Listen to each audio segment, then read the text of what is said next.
Hello, Pewter people. Scott Reynolds here with another edition of the Pewter Pulse. I've seen some chatter out there from you Pewter people and Buck fans about trading for Trey Lance, the 49ers' third string quarterback now. Remember, Trey Lance was the first round pick of the 49ers back in 2021.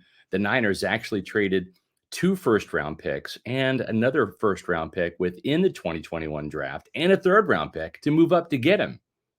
Now, where is he? He's number three on the depth chart behind seventh round quarterback from a year ago, Brock Purdy, who's the starter, as well as Sam Darnold, a former first round pick who was imported in free agency.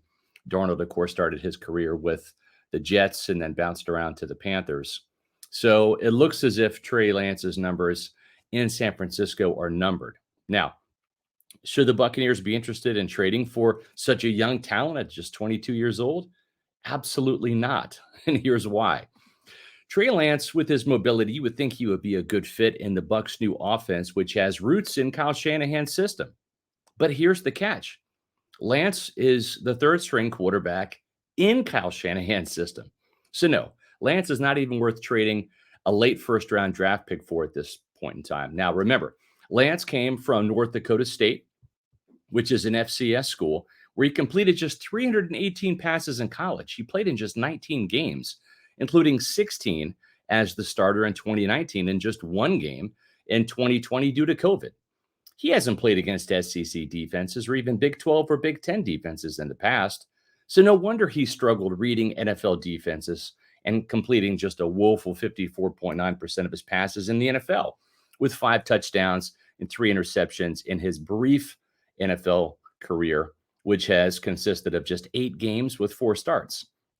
Now, the reason I bring this up and all these pass attempts are important is because back in 1994, the Buccaneers had the chance to draft Trent Dilfer with their first overall pick. In that year, in 1994, Heath Shuler was considered the number one or maybe the number two quarterback along with Dilfer in that draft class. But Shuler came from a run-first offense at Tennessee and completed just 513 pass attempts in his career. Very similar type of run-first offense that North Dakota State had and still operates up there in the FCS. Trent Dilfer, meanwhile, completed 774 pass attempts. That's twice as many pass attempts as Trey Lance did in his brief college career, and about 250 more pass attempts than Heath Shuler, as former Bucs pro personnel director Jerry Angelo once told me. Why are pass attempts so important? Because every time you drop back to throw, you're getting timing with receivers. You are going through your reads and reading NFL defenses and going through your route progressions. And it doesn't always mean that if you come from a pass-happy offense in college, you're going to have immediate success in the NFL.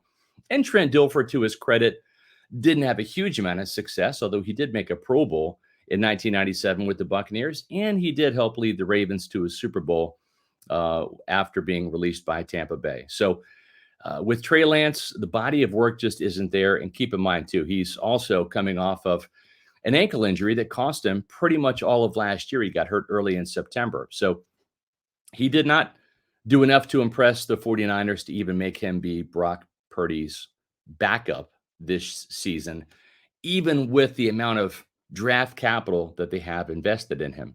Another reason why the Buccaneers need to pass on Trey Lance is, well, they got the number one overall pick in the 2018 draft without any draft pick compensation, signing Baker Mayfield in free agency. And let's keep in mind, the Buccaneers already have a second-round draft pick invested in Kyle Trask, who doesn't have as many starts or games played under his belt as Trey Lance does, but might even have more upside. Who knows? We haven't seen enough of either Trask or Lance to make that claim just yet. But he is a homegrown prospect with the second-round pick invested in him. So it doesn't make a lot of sense for the Buccaneers to go out and trade even a mid or late round pick for yet another quarterback when they still have to find out if Mayfield or Trask can be the eventual guy for 2023, 2024, and beyond. Plus, this draft class coming up in 2024 is loaded with quarterback talent. We're talking possibly as many as 20 quarterbacks getting drafted, and maybe as many as a dozen or 15 of those drafted in the first 3 rounds. Don't believe me? Believe Pro Football Focus draft analyst and friend of the program, Trevor Sycamore, former Pewter reporter, who I interviewed about this same topic last month. Those are his words, not just mine.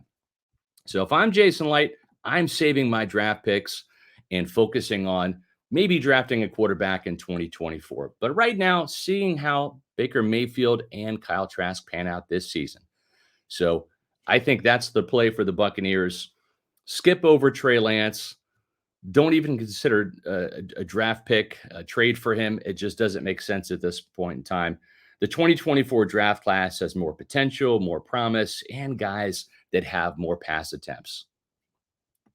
Make sure that you subscribe to Pewter Report TV for more Pewter Pulse episodes and other great Bucs video content. And follow us on X, Facebook, and Instagram at Pewter Report. And of course, the mothership, pewterreport.com, for all the Bucs news and game coverage. And I'll be back later with another edition of the Pewter